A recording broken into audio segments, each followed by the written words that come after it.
Mes chers concitoyens, à l'occasion de la nouvelle année, je souhaitais vous faire part de mes inquiétudes concernant nos infrastructures nucléaires et des risques majeurs. Vous avez été informés des imbroglios et des négociations secrètes de Monsieur Poglio en Chine, tout autant que des affaires délicates concernant les pertes en valeur des deux industriels. En 2004, la valeur boursière d'Areva était évaluée à 335 € le certificat d'investissement, une valeur qui pendant les premières années des fiançailles Kojima Framatome avait atteint des sommets de 820 € lors du passage de la cotation en action, le nominal qui avait été divisé par 10, réduisant ainsi cette valeur d'échange de 820 € à 82 € l'action au plus haut de son cours. Pourtant, Madame Anne Lauvergeon, la dirigeante Orpea, n'a jamais empêché la nouvelle entité Areva de subir depuis sa naissance une chute vertigineuse de cette valeur. Une dégringolade en valeur qui dévissait à 36,17 € à la fin 2010. Mon prédécesseur qui avait ordonné le changement de direction n'y a rien fait et la plongée s'est encore aggravée, au résultat de quoi, je dois admettre que le cours de l'action se situe actuellement à environ 13 € en cette fin d'année 2012. Soit une perte maximum en valeur de 85%.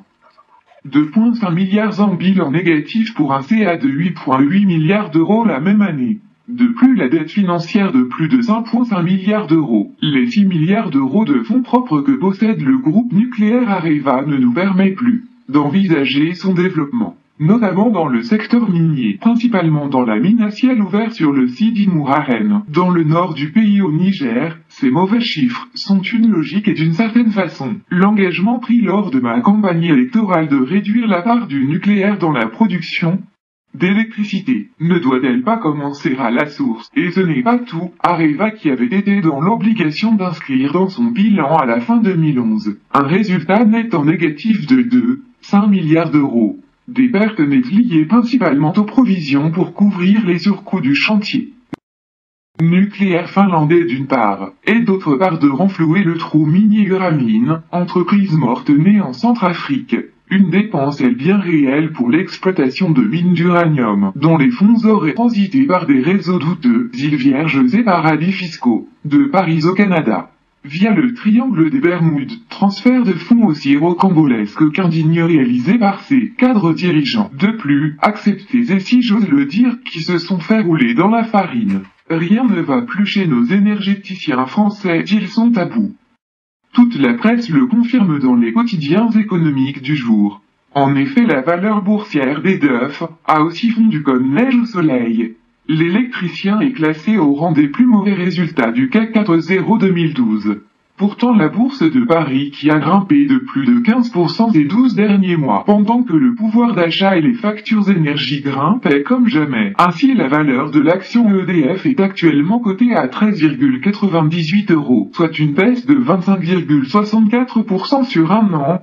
Et ce n'est pas qu'un accident, car selon les données qui me sont accessibles, il apparaît que depuis 5 années, la perte est de l'ordre de 82,84% pour une action qui valait 83,90 € en 2007. Là encore, les surcoûts du réacteur de Flamanville, qui génèrent une inflation de près de 300%. Annoncé initialement pour un montant de 2,8 milliards €. Il en coûtera pour l'État et en définitive vous, mes chers contribuables, un prix du réacteur à 8,5 milliards €, et si cela est bien le dernier devis.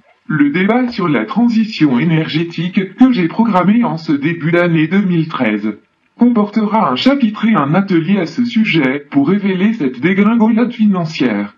Des pertes à n'en plus finir, et la question que je me pose, si la responsable en chef, Anne Lauvergeon, est la mieux placée pour tenir le rôle à organiser ces débats, au seul constat de ses propres résultats à dépenser sans plus compter l'argent durement gagné par les Français. Surtout, mes chers concitoyens, Françaises et Françaises, n'hésitez surtout pas de me faire connaître vos avis. Et si vous ne seriez pas contre l'arrêt immédiat du chantier nucléaire en Normandie? Car quand une partie est perdue, ne vaut-il pas mieux d'arrêter de jouer à gaspiller? Vive la République et vive la France.